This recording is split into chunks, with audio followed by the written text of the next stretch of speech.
ओम शांति। मीठे बच्चे, हाँ मीठे मीठे बाप दादा। सबसे बड़ी बीमारी देह अभिमान की है। इससे ही डाउनफॉल हुआ है। इसलिए अब देही अभिमानी बनो। प्रश्न: तुम बच्चों की कर्मातीत अवस्था कब होगी? उत्तर: जब योग बल से कर्म भोग पर विजय प्राप्त करेंगे, पूरा देही अभिमानी बनेंगे। यह देह अभिमान का ही रोग सबसे बड़ा है। इससे दुनिया पतित हुई है। देही अभिमानी बनो तो वह खुशी व नशा रहे, चलन भी सुधरे। गीत रात के राही, थक मत जाना, सुबह की मंजिल दूर नहीं। ओम शांति। राही का अर्थ तो बच्चों ने सुना और तो कोई समझा नहीं सकते सिवाय तुम ब्रह्मा मुख वंशावली ब्राह्मणों के। तुम जो देवी देवता थे तो मनुष्य, परंतु तुम्हारी सीरत बहुत अच्छी थी। तुम सर्वगुण संपन्न, 16 कला संपूर्ण निर्विकारी, मर्यादा पुरुषोत्तम। तुम विश्व के मालिक थे। हीरे जैसे थे से कौड़ी जैसा कैसे बने, यह कोई मनुष्य नहीं जानते। तुमने भी नंबरवार पुरुषार्थ अनुसार पलटा खाया है, परिवर्तन हुए हैं।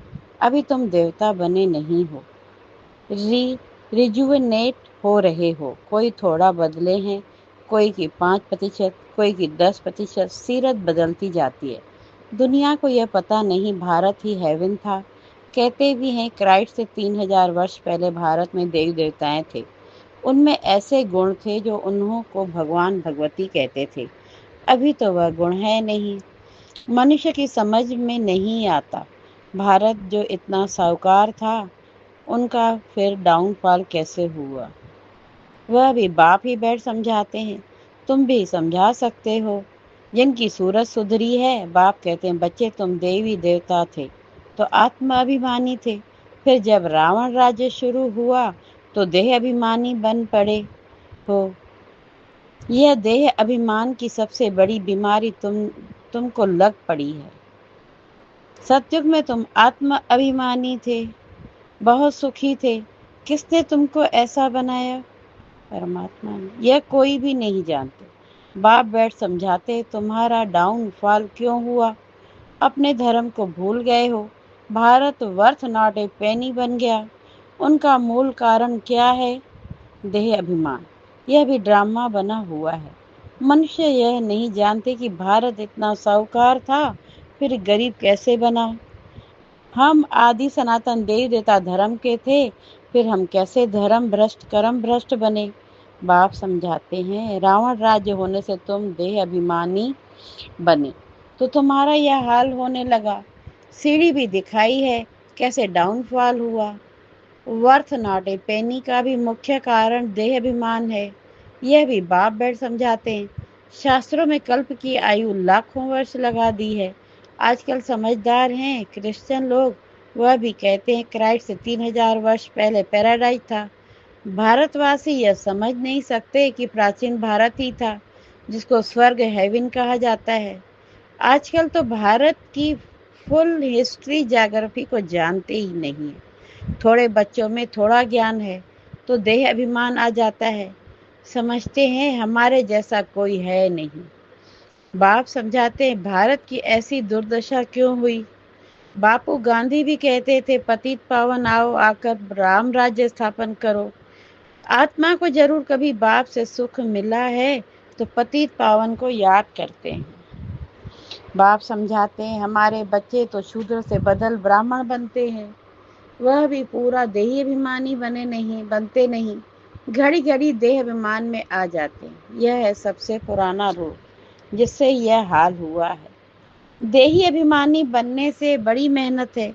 जितना देही अभिमानी बनेंगे उतना बाप को याद करेंगे, फिर अथाह खुशी रहनी चाहिए।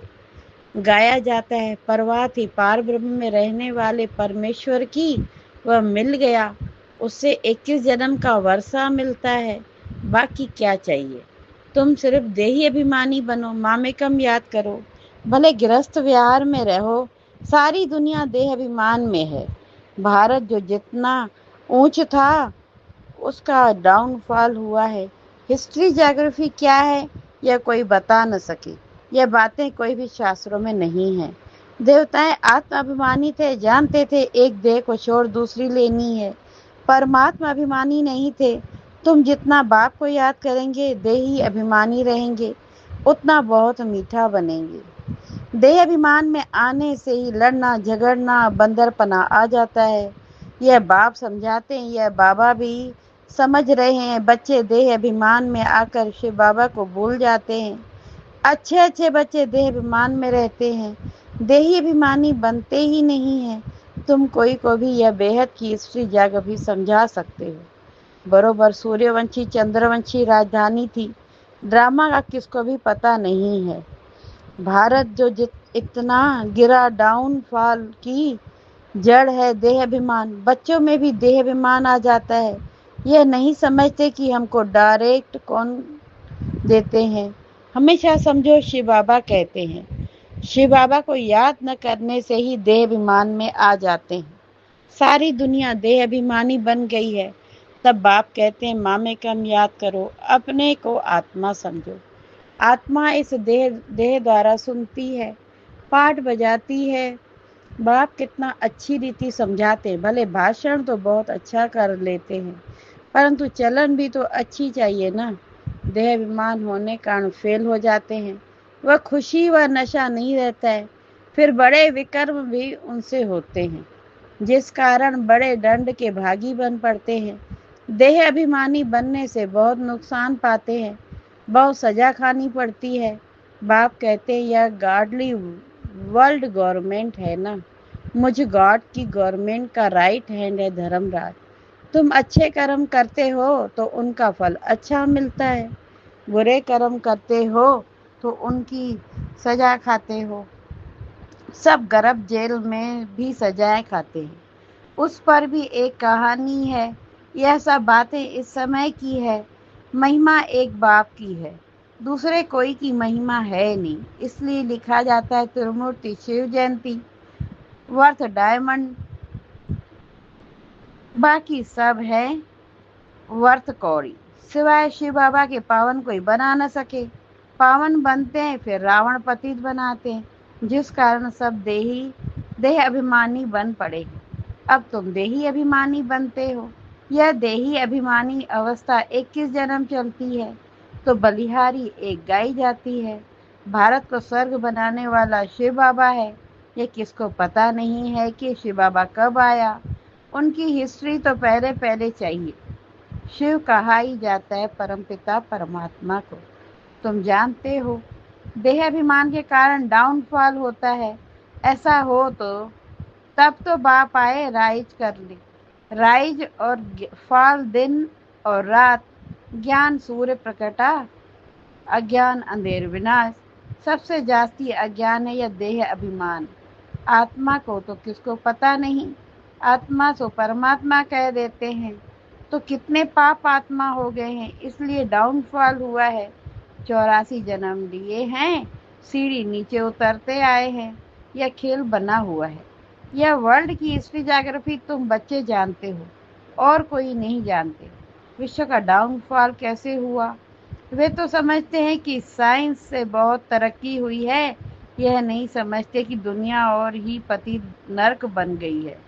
देह अभिमान बहुत है। बाप कहते हैं, अभी तुमको देही अभिमानी बनना है। अच्छे अच्छे महारथी ढेर हैं, ज्ञान बड़ा अच्छा सुनाते, परंतु देह अभिमान पूरा हटा नहीं है।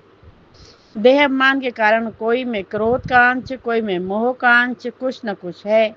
सीरत सुधरनी चाहिए ना, बहुत बहुत मीठा बनना चाहिए। तब मिसाल देते हैं, शेर बकरी इकट्ठे जल पीते हैं, वहाँ कोई ऐसे दुख देने वाले जानवर भी होते नहीं। इन बातों को भी मुश्किल कोई समझते हैं, नंबरवार समझने वाले हैं। कर्म भोग निकल जाए, कर्मातीत अवस्था हो जाए, यह मुश्किल होती है। बहुत देह अभिमान में आते हैं, पता नहीं पड़ता है हमको यह मत कौन देते हैं। श्रीमत श्री कृष्ण के द्वारा कैसे मिलेगी। शिव बाबा कहते हैं, इनके बिगर श्रीमत कैसे दूंगा। स्थायी रथ हमारा यह है। देह अभिमान में आकर उल्टे सुल्टे कर्म कार्य करके मुफ्त अपनी बर्बादी मत करो, नहीं तो नतीजा क्या होगा, बहुत कम पद पाएंगे। पढ़े के आगे अनपढ़े भरी ढोएंगे। बहुत कहते हैं भारत की हिस्ट्री ज्योग्राफी जो फुल होनी चाहिए सो नहीं है, तो उनको समझाना पड़े। तुम्हारे सिवाय तो कोई समझा न सके, परंतु देही अभिमानी स्थिति चाहिए, वही ऊंच पद पा सकते हैं। अभी तो कर्मातीत अवस्था किसकी हुई नहीं है। इनके बाबा के ऊपर तो बहुत झंझट है, कितनी फिक्रात रहती है। भले समझते हैं कि सब ड्रामा अनुसार होता है, फिर भी समझाने के लिए युक्तियां तो रचनी होती है ना। इसलिए बाबा कहते तुम जास्ती देही अभिमानी बन सकते हो, तुम्हारे ऊपर कोई बोझा नहीं है। बाप पर तो बोझा है। हेड तो यह है ना, प्रजापिता ब्रह्मा। बहुत या किसको पता नहीं है कि इनमें शिव बाबा बैठे हैं। तुम्हारे में भी कोई मुश्किल इस निश्चय में रहते हैं, तो यह वर्ल्ड की हिस्ट्री ज्योग्राफी जाननी चाहिए। भारत में स्वर्ग कब था, फिर कहाँ गया, कैसे डाउनफॉल हुआ, ये किसको पता नहीं है। जब तक तुम नहीं समझाओ तब तक कोई समझ न सके। इसलिए बाबा डायरेक्शन देते हैं, लिखा पढ़ी करो। तो स्कूलों में वर्ल्ड की हिस्ट्री ज्योग्राफी बतानी चाहिए, डाउनफॉल पर भाषण करना चाहिए। भारत हीरे जैसा था, वह फिर कौड़ी जैसा कैसे बना, कितने वर्ष लगे। हम समझाते हैं ऐसे पर्चे एरोप्लेन द्वारा गिरा सकते हैं। समझाने वाला बड़ा होशियार चाहिए। गवर्नमेंट चाहती है तो गवर्नमेंट का ही हाल विज्ञान भवन जो दिल्ली में है वहाँ सबको बुलाना चाहिए, अखबार में भी डाला जाए, कार्ड भी सबको भेज दें। हम आपको सारे वर्ल्ड की हिस्ट्री ज्योग्राफी आदि से अंत तक समझाते हैं। आप ही आएंगे जाएंगे, पैसे की तो बात ही नहीं। समझो हमको कोई मिला, प्रेजेंट भेंट करते हैं तो हम ले नहीं सकते हैं, सर्विस करने के लिए काम में लाएंगे, बाकी हम ले नहीं सकते। बाप कहते हैं मैं तुमसे दान लेकर क्या करूँगा, जो फिर भर कर देना पड़े। मैं पक्का शर्राफ हूँ।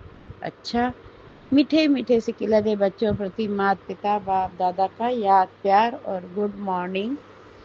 रूहानी बाप की रूहानी बच्चों को नमस्ते, और हम रूहानी बच्चों की रूहानी बाप दादा को याद प्यार गुड मॉर्निंग नमस्ते नमस्ते।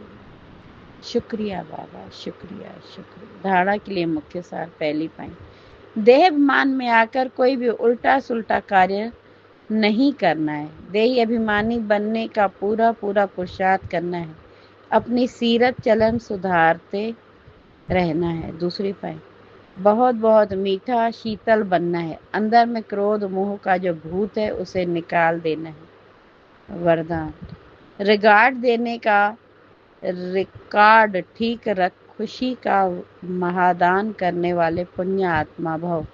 रिगार्ड देने का रिकॉर्ड ठीक रख खुशी का महादान करने वाले पुण्य आत्मा भव। वर्तमान समय चारों ओर रिगार्ड देने का रिकॉर्ड ठीक करने की आवश्यकता है। यही रिकॉर्ड फिर चारों ओर बजेगा, रिगार्ड देना और रिगार्ड लेना। छोटे को भी रिगार्ड दो, बड़े को भी रिगार्ड दो। यह रिगार्ड का रिकॉर्ड अभी निकलना चाहिए, तब खुशी का दान करने वाले महादानी पुण्य आत्मा बनेंगे। किसी को रिगार्ड देकर खुश कर देना यह बड़े ते बड़ा पुण्य का काम है, सेवा है। स्लोगन, हर घड़ी को अंतिम घड़ी समझकर चलो तो एवर रेडी रहेंगे। हर घड़ी को अंतिम घड़ी समझ चलो तो एवर रेडी रहेंगे। मातेश्वरी जी के अनमोल महावाक्य। पहला पॉइंट, तमोगुणी माया का विस्तार। सतोगुणी, रजोगुणी, तमोगुणी, यह तीन शब्द कहते हैं। इसको यथार्थ समझना जरूरी है। मनुष्य समझते हैं यह तीनों गुण इकट्ठे चलते रहते हैं, परंतु विवेक क्या कहता है? क्या यह तीनों गुण इकट्ठे चले आते हैं? वह तीनों गुणों का पाठ अलग अलग युग में होता है। विवेक तो ऐसे ही कहता है कि यह तीनों गुण इकट्ठे नहीं चलते। जब सतयुग है तो सतोगुण है, द्वापर है तो रजोगुण है, और कलयुग है तो तमोगुण है। जब सतो है तो तमो रजो नहीं, जब रजो है तो फिर सतोगुण नहीं, यह मनुष्य तो ऐसे ही समझकर बैठे हैं कि यह तीनों गुण इकट्ठे चलते आते हैं। यह बात कहना सरासर भूल है। वो समझते जब मनुष्य सच बोलते हैं, पाप कर्म नहीं करते हैं, तो वो सतोगुणी होते हैं। परंतु विवेक कहता है जब हम कहते हैं सतोगुण, तो इस सतोगुण का मतलब है संपूर्ण सुख। गोया सारी सृष्टि सतोगुणी है। बाकी ऐसे नहीं कहेंगे कि जो सच बोलता है तो सतोगुणी है और जो झूठ बोलता है तो कलयुगी तमोगुणी है। ऐसे ही दुनिया चलती आती है। अब जब हम सतयुग कहते हैं तो इसका मतलब है सारी सृष्टि पर सतोगुण, सतो प्रधान चाहिए। हाँ, कोई समय ऐसा सतयुग था जहाँ सारा संसार सतोगुणी था। अब तो सतयुग नहीं है, अभी तो है कलयुग दुनिया। गोया सारी सृष्टि पर तमो प्रधानता का राज्य है। इस तमोगुणी समय पर फिर सतोगुण कहाँ से आया? अब घोर अंधियारा, जिसको ब्रह्मा की रात कहते हैं, ब्रह्मा का दिन है सतयुग और ब्रह्मा की रात है कलयुग, तो हम दोनों को मिला नहीं सकते। दूसरी पॉइंट, कलयुग असार संसार से सतयुगी सार वाली दुनिया में ले चलना एक परमात्मा का ही काम है। इस कलयुगी संसार को असार संसार क्यों कहते हैं? क्योंकि इस दुनिया में कोई सार नहीं है। माना कोई भी वस्तु में तो ताकत नहीं रही, अर्थात सुख शांति पवित्रता नहीं है।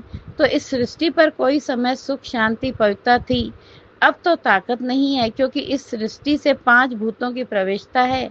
इसलिए ही इस सृष्टि को भय का सागर अथवा कर्म बंधन का सागर कहते हैं। इसलिए ही मनुष्य दुखी हो परमात्मा को पुकार रहे हैं, परमात्मा हमको भव सागर से पार करो। इससे सिद्ध है कि जरूर कोई अभय अर्थात निर्भयता का भी संसार है जिसमें चलना चाहते हैं। इसलिए इस संसार को के पाप का सागर कहते हैं, जिससे पार कर पुण्य आत्मा वाली दुनिया में चलना चाहते हैं। तो दुनियाएं दो हैं, एक सतयुगी सार वाली दुनिया, दूसरी है कलयुगी असार की दुनिया। दोनों दुनियाएं इस सृष्टि पर होती हैं। अभी परमात्मा वह सार वाली दुनिया स्थापन कर रहे हैं। अच्छा, ओम शांति। ये अव्यक्त इशारे निश्चय के फाउंडेशन को मजबूत कर सदा निर्भय और निश्चिंत रहो। जैसे ज्ञान की सब्जेक्ट है, वैसे सेवा की भी सब्जेक्ट है। जो इसमें फेथफुल निश्चय बुद्धि है वही नंबर आगे जा सकता है। सुबह से रात तक अपना फिक्स प्रोग्राम डेली डायरी बनाओ, क्योंकि जिम्मेवार आत्माएं हो, रिवाइज आत्माएं नहीं, विश्व कल्याणकारी आत्माएं हो। तो जो जितना बड़ा आदमी होता है उसकी दिनचर्या सेट होती है। ओम शांति। शुक्रिया बाबा, शुक्रिया।